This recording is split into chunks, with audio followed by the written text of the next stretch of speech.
focusing on the topic data-enabled supply chain transparency. Mr. Harsh Anand, Sales Director, 𝗘𝗍𝗶𝗁𝗂𝗍. I will request him to once again join us on stage. Can we have a round of applause, sir? Good morning, and I think a wonderful presentation from Hinton.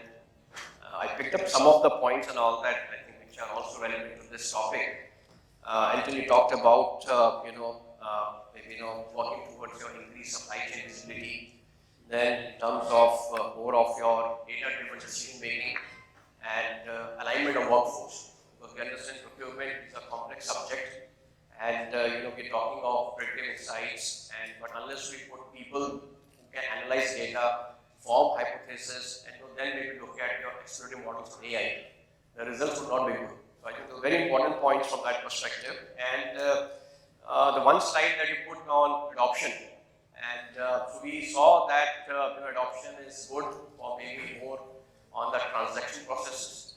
But the report from Deloitte, I think I saw that when it comes to your AI or cognitive or predictive analytics and all that, still I think we are in very early stages of getting the benefits, right? So maybe we'll touch upon some of those topics as I go through the presentation.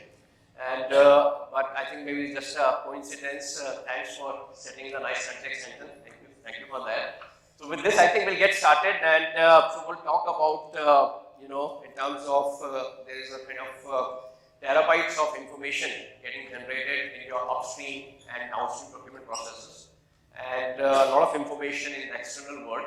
So how we can leverage that to generate insights for procurement to help you, improve your supply chain resilience, to help you mitigate your supply risk and minimize any disruptions.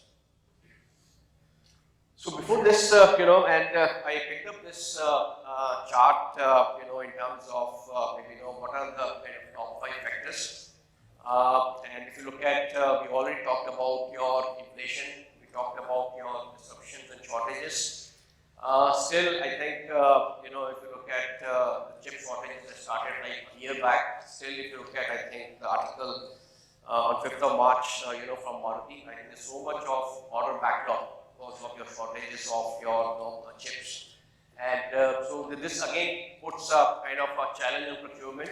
It's no more about just in time, but maybe having your right balance of inventories to kind of maximize the revenue, at the same time optimize your working capital load. Recession, this is very important, and so one is where your on one side, central banks are increasing the interest rates, and which is adding a lot of financial burden, especially the companies which are high on debt equity ratios. And I think the question that was asked with respect to your, extending the payment terms and all that, which can put more financial pressure on suppliers also. So one has to really find a kind of a right mix and find solutions which are win-win for your buyers and suppliers, and managing the kind of the risk that comes with recession. Sustainability, definitely, and we'll talk more about that. The parallel I can draw between cost and sustainability is that, in both cases, you need lots of data to set up your baseline, do your benchmarking, and put your strategy in place to take actions. To further complicate it, if you look at in terms of the overall supplier impact, and procurement is working across these different areas with your entire supplier base, thousands of suppliers, and which has a direct impact on your cost, revenue, and your brand reputation. And at the same time, now you have to also proactively understand maybe not the risk profile in your organization, but also in your supplier organization also. Okay, so now let's talk about what are the things which is impacting your supply chain visibility.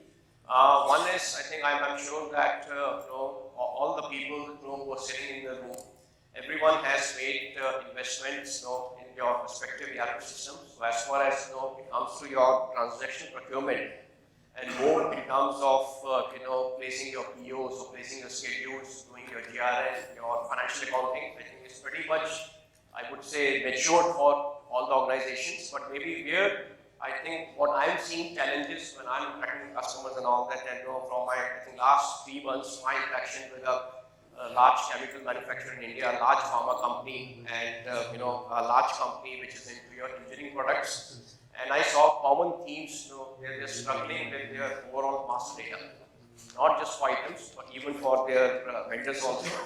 And if I just take an example, which would be very tactical, and so if you are, let's say, going for a strategic meeting with a supplier, and you really want to understand in terms of how much of spend you have with suppliers, what is the contract performance, what is the compliance to your contractual SLAs, how the supplier is doing on your KPIs on quality, performance, delivery. See, all this information is there, but the amount of time it takes to just get that information, it's unnecessary, that time can be utilized for other strategic activities and all that. So one is definitely, we are seeing that the work to be done in terms of improving overall your master data management.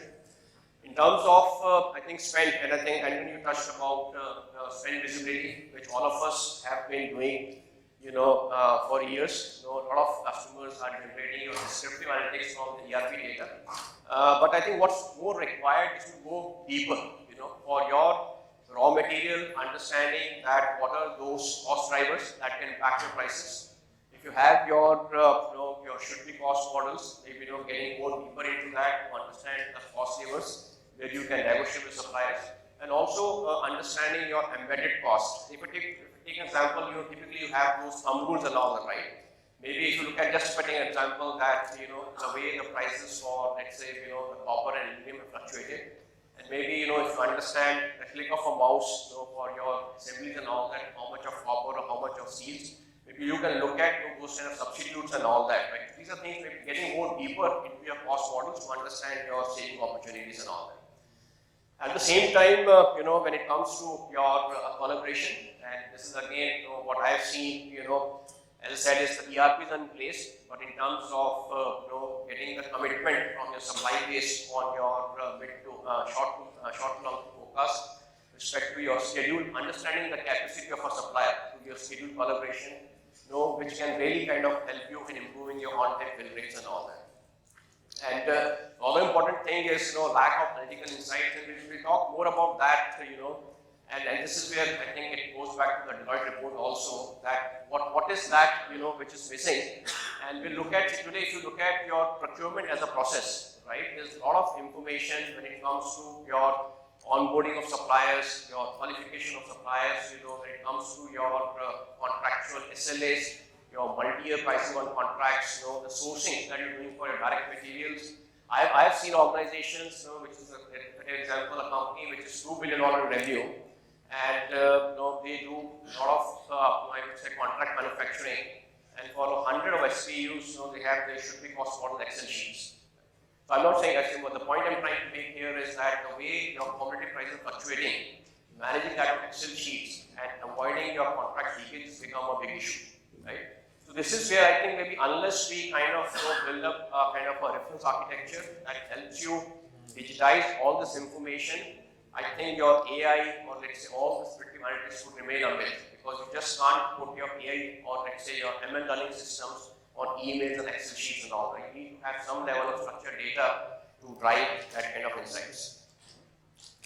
And this chart is more on, because when we talked of data accessibility, right? And so if you look at on the top, your data on your, let's say, contracts with respect to your price list, your volume discounts, your invoices, the audits that you're doing with your suppliers. So you have a pretty good control on that information.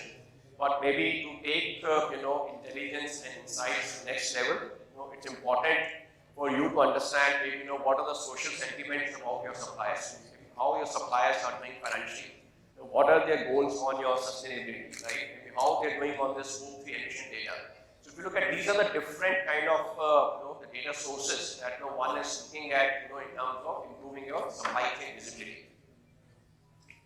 So how we can do that? Maybe if I kind of provide a bird's eye view, and if you look at maybe this is a kind of an engagement layer across your processes on sourcing and procurement, both I would say on your upstream and your downstream, right? Starting from onboarding of suppliers, managing your qualifications. If defining your KPI scorecards, to measure the performance. You're running your RFQs, they're not just for indirect materials, but also for your direct materials with your cost breakdowns or doing your zero-based costing, doing your benchmarking, running your what-if scenarios in terms of your capacity allocations or in terms of your business continuity, managing your contracts. And I think this is, I would say, contract is one of the most neglected area. Maybe I think your ERPs handle your contracts very well, your outline agreements, or let's say your rate agreements. But there is a lot of other information on the contracts, which is respect to the multi-year pricing, or respect to your maybe the turnover discounts, or let's say SLAs that you typically sign for your capex projects and all that.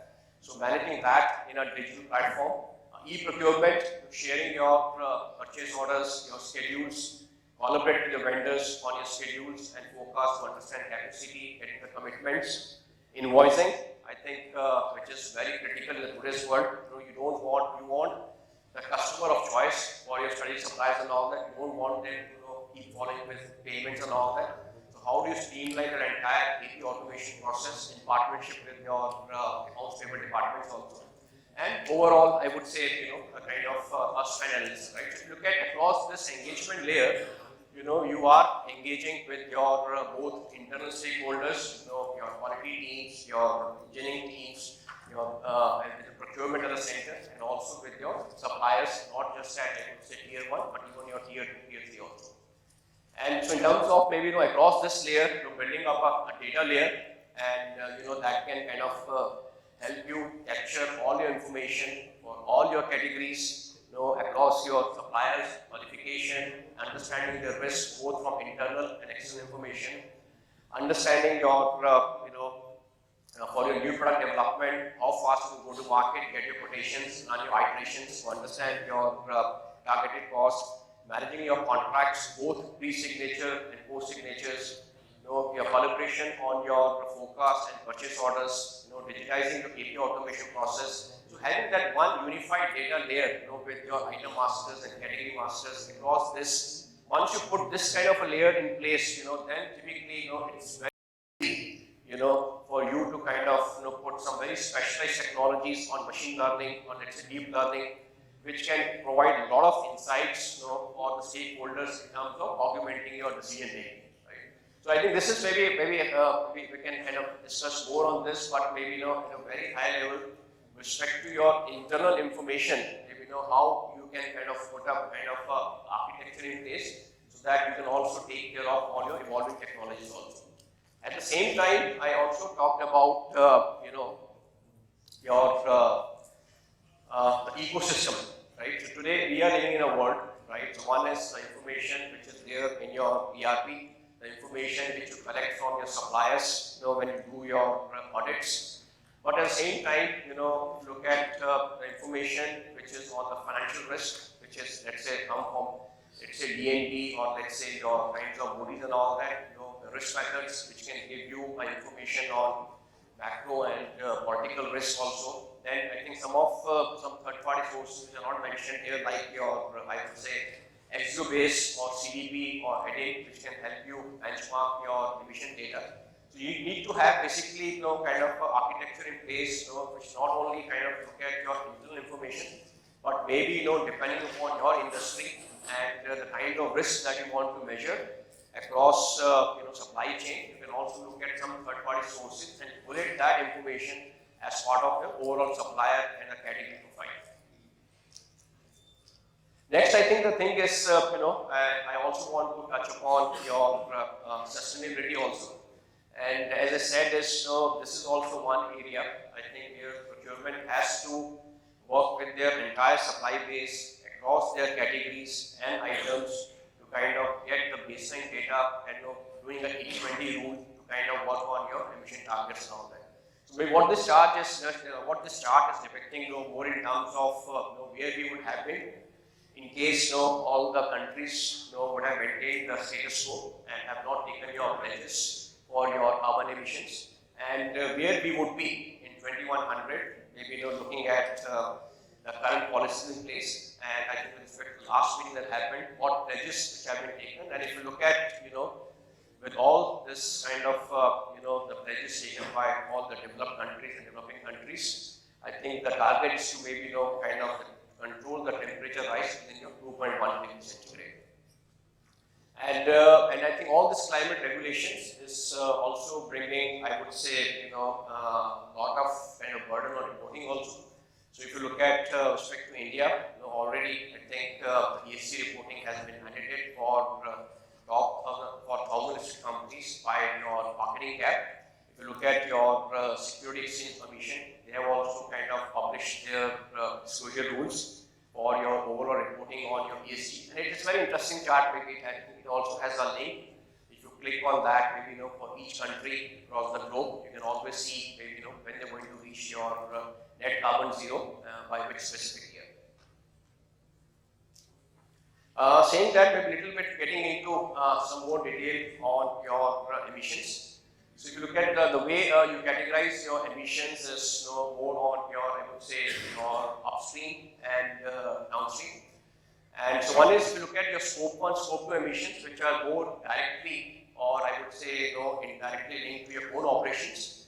And whereas the scope 3 emissions, which is more to do with your purchases for your raw material, goods, services, or your capex. And I think it goes without saying, that 70% of that emission, the carbon footprint, I think that's being part of your scope 3. And then that brings a challenge for the procurement. How do you work with your supplier base across the different categories to get all that information and set up your baseline at the category level? Maybe I'm not sure, and I'm happy to maybe hear from you people, because I'm also hearing that many organizations are kind of defining a new role of, let's say, a supplier carbon manager, because it's becoming so critical to kind of benchmark and on year publish those emission reductions and kind of formalize the overall reporting that will go into your ESG. And this is more on, I said, is when you're working on ESG, I think it's impossible that you would be able to collect all that information from your suppliers by sending them your questionnaires and all that. So it's always, in a reality, going to be a mix of getting the information from third-party sources to do your benchmarking. Some examples which I took was the CDP or XU-based or Alien. Maybe you can look at those sources. Or I would say maybe kind of having some kind of questionnaires which you can throw to suppliers to assess their maturity on your climate readiness. And and this has to be done across your, I would say, items, across categories and across suppliers. So once you have this information from your suppliers or the third-party data sources, maybe setting up your overall category dashboards, for controlling your emission targets, where you can do your roll-ups to your subcategory, category level, and then at the same time use this information to also kind of enrich your supplier score, right? Not just in supplier score on their financial or, let's say, your quality cost delivery, but also leveraging your ESG score also, and use this to kind of drive your sourcing decisions also in terms of when you're doing your sourcing optimization. I'm sure in addition to cost and other technical parameters, your ESG is also going to be very critical as you award business to the new suppliers. And at the same time, also kind of leverage the carbon emission information in your catalog item masters. So in case there are choices for alternate items and all that, maybe the users can pick up items which are low on emissions. So I would say this is more of an evolving space, but it's going to be, I would say, very heavy on data and needs a lot of collaboration across your value chain. With this, I think this is my last slide, and this is more on maybe just to give you a perspective of what we do as Ivalua. So we are, I would say, a technology player in this space, and we work with customers to kind of help them digitize their processes on overall supply lifecycle management, right from the supplier onboarding, qualification, managing performance and risks, your RFQ management for all categories, managing your contracts, negotiations, authoring obligations, your supply chain collaboration with the vendors across the categories, managing your AP automation process, the overall spend analysis for your direct categories, your indirect categories, and providing overall insights. So I would say, I think, so we are more of a product OEM, and we also have a marketing booth outside. We're happy to have discussions with you in terms of who our customers in India and globally, and what value we have been able to drive with them, and how they're leveraging our applications to drive effectiveness. So with this, I think I will end my presentation, and I'm open for Q&A. We have questions. We can take up to 2 questions.